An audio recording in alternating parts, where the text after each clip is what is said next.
অনেকদিন পর জেঠিমার বাসায় গেলাম। রাতের খাবার খেয়ে অনেক গল্পের পর জেঠিমা গেল তার রুমে ঘুমাতে।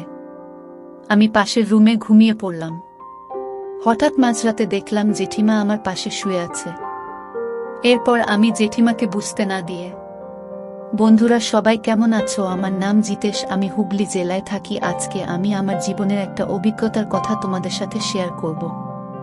আশা করব তোমাদের ভালো লাগবে। আজকের গল্পটা শোনার আগে আপনি যদি আমাদের এই চ্যানেলটি নতুন দর্শক হয়ে থাকেন তাহলে চ্যানেলটি সাবস্ক্রাইব করে আমাদের সাথে থাকবেন। আমার এক পরিচিত জেঠিমা আছেন, হুগলি জেলা শহর থেকে একটু বাইরে থাকেন। দেখতে খুবই সাধারণ, 50 বছর বয়স ছুঁই ছুঁই। চুল পাকতে শুরু হয়ে গেছে অনেক দিন, তাও দেখতে উনি সেই লেভেলের। সাধারণত উনি হাসি খুশি থাকেন, আমার সাথে খুবই বন্ধুত্বপূর্ণভাবে মেশেন। জেঠু ওনার স্বামী অনেক দিন আগে মারা গেছেন। ওনার এক ছেলে বিয়ে করে বাইরে থাকে চাকরি সূত্রে। ওনার বাড়িতে কাজের লোক আছেন। কাজের লোক সকাল থেকে সন্ধ্যা অবধি থাকে। ওনার আত্মীয়রা মাঝে মাঝে এসে দেখা করে যান ওনার সাথে। আমি আগেই বলছি জেঠিমার সাথে আমার সম্পর্ক ভালো, কিন্তু কোনো দিন মুখ ফুটে মনের ইচ্ছার কথা বলে উঠতে পারিনি। লজ্জাও পেতাম, আবার ভয়ও পেতাম যদি বাবা মাকে বলে দেয়। একদিন ওনার বাড়িতে গেছিলাম, ওনার সাথে 7 দিন ছিলাম। সেই সময়ে ওনার আর আমার মধ্যে হাসিঠাট্টা দিয়ে শুরু হয়। আমাদের মধ্যে এমন কিছু হয় যেটা আমি কোনোদিন ভাবিনি।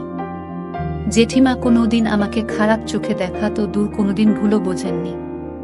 আমি গত সপ্তাহে একদিন আমার বিশেষ একটু দরকারে হুগলি গিয়েছিলাম। ফেরার সময় ভাবলাম একটু দেখে আসি আমার সুন্দরী জেঠিমাকে। যেমন ভাবা তেমন কাজ। আমার কাজ শেষ করেই চলে গেলাম ওনার ফ্ল্যাটে।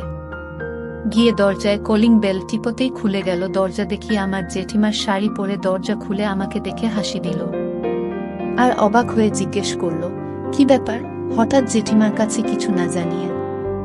আমি বললাম, অসুবিধায় ফেললাম বুঝি। আচ্ছা চলে যাচ্ছি। এই বলে যেই পিছন ফিরছি অমনি দেখছি আমার ডান হাতটা ধরে বলল, দম না করে ভিতরে আয়। আমি ভিতরে গিয়ে বসতে জেঠিমা বলল, একটু জিরিয়ে নিয়ে হাত পা ধুয়ে ফ্রেশ হয়ে আয়। আমি ফ্রেশ হয়ে এসে জেঠিমাকে বললাম, তোমাকে খুব মিস করছিলাম জেঠিমা, তাই ভাবলাম একটু দেখা করে যাই। জেঠিমা বলল, বেশ করেছিস, আজকে থেকে যা। আমি বললাম, আচ্ছা।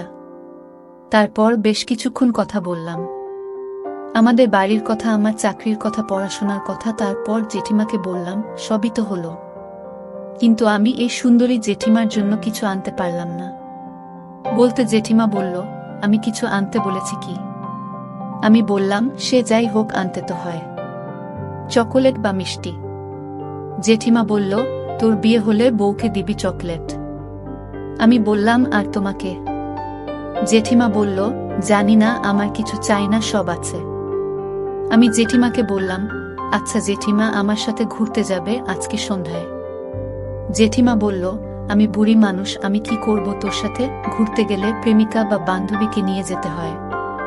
আমি বললাম, আমার তো প্রেমিকা বা বান্ধবী কেউ নেই, তুমি চলো না।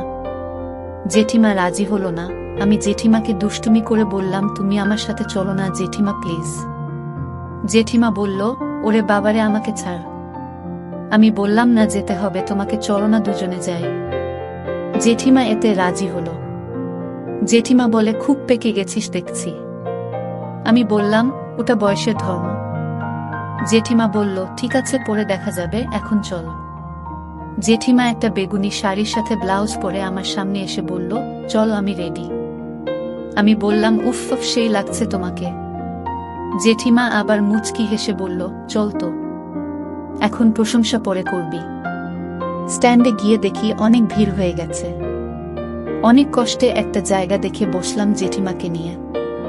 বেশ সুন্দর গঙ্গার হাওয়ায় জেঠিমার চুল উড়ে যেতে লাগলো। জেঠিমাকে বললাম, তুমি আমার প্রেমিকা হয়ে যাও, বুঝলে? জেঠিমা বলল, ওটাই বাকি। হঠাৎ দেখি একটা ছেলে তার প্রেমিকার সাথে বসে আছে। আমি সেটা জেঠিমাকে দেখাতেই জেঠিমা বলল, ওই দিকে তাকাবি না, লজ্জা করে আমার।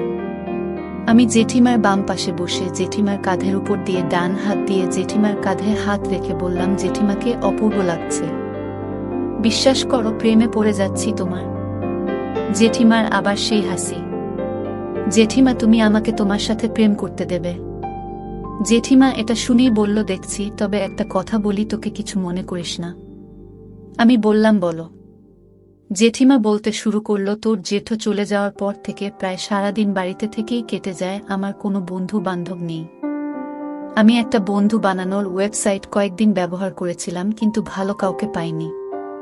ইচ্ছা আমারও হয় যে কেউ আমাকে একটু সময় দেবে, কথা বলবে, মাঝে মাঝে ফোন করবে, কিন্তু সেই গুডেও বালি। তোকে আমার খুবই ভালো লাগে, কিন্তু প্রথম তুই আমার ছেলের মতো, আর আমার থেকে অনেক ছোট। আমি তোকে কিভাবে প্রেমের অধিকার দিব? তুই এটা ভাবিস না যে আমি তোকে অপছন্দ করি, কিন্তু আমার ভয় হয় যদি লোক জানাজানি হয় বা তোর বাবা মা জানতে পারে কোনদিন, তাহলে খুব খারাপ হব আমি তাদের কাছে। আমি এটা শুনে বললাম, কোনো ভয় নেই, কেউ কিছু জানবে না। আমি একটা ভালো বান্ধবী চাই, যার সাথে মন খুলে কথা বলতে পারবো এবং সবকিছু শেয়ার করতে পারবো। কোনোদিন কোনো কিছুর অভাব থাকবে না তার কাছে। তোমার মন ভাঙবে না কোনোদিন, তুমি আমার বান্ধবী হবে সারা জীবনের জন্য। এই বলে আমি জেঠিমার সামনে প্রপোজ করার ভঙ্গিমায় বসলাম। জেঠিমা লজ্জায় বলে ওঠে, এই কি করছিস? আমি বললাম, বলো আমাকে অ্যাকসেপ্ট করবে কিনা, না হলে উঠব না। জেঠিমা বলে, আচ্ছা আচ্ছা করলাম অ্যাকসেপ্ট, তোকে এবার উঠছো না। আমি উঠে জেঠিমার পাশে বসে জেঠিমাকে আমার ইচ্ছের কথা বললাম। জেঠিমা বাধা দিল না, কিন্তু বলল, সন্ধ্যা হয়ে যাচ্ছে।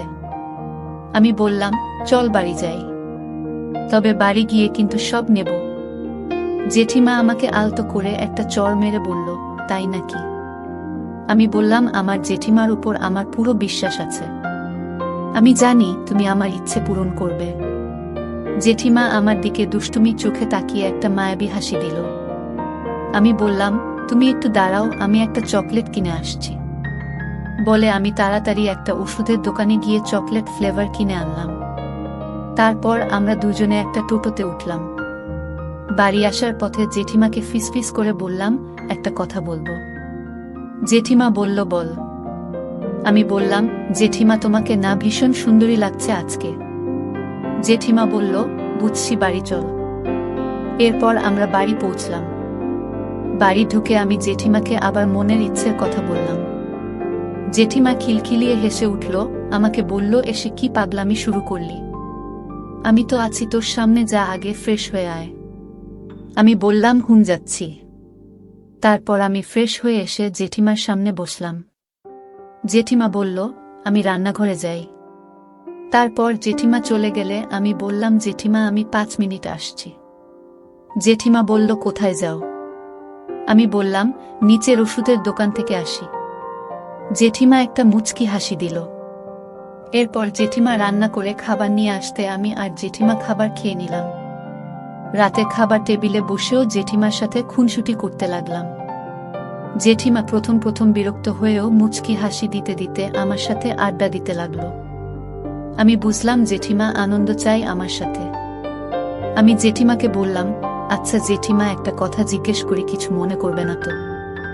জেঠিমা মুচকি হাসতে হাসতে চোখ পাকিয়ে বলল, চুপচাপ খাও। আমি চুপচাপ টেবিলের খাবার খেতে লাগলাম। জেঠিমা খাওয়া হয়ে যেতে জেঠিমা যে উঠে গেল, আমি হাত ধরে বসিয়ে দিয়ে বললাম, এখন না, আর একটু বস, একসাথে উঠব। জেঠিমা বলল, ফ্রেশ হয়ে নাও, তারপর হবে। বলেই হাত ছাড়িয়ে উঠে চলে গেল। খেয়ে উঠে দেখলাম জেঠিমা আমাকে একটা পাঞ্জাবি দিয়ে পরে নিতে বলল। আমি বললাম, আবার এসব কেন?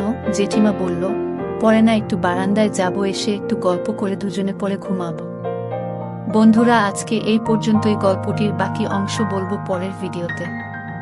ভিডিওটি কেমন হয়েছে তা কমেন্ট করে জানাবেন। তো সবাই ভালো থাকবেন, ধন্যবাদ।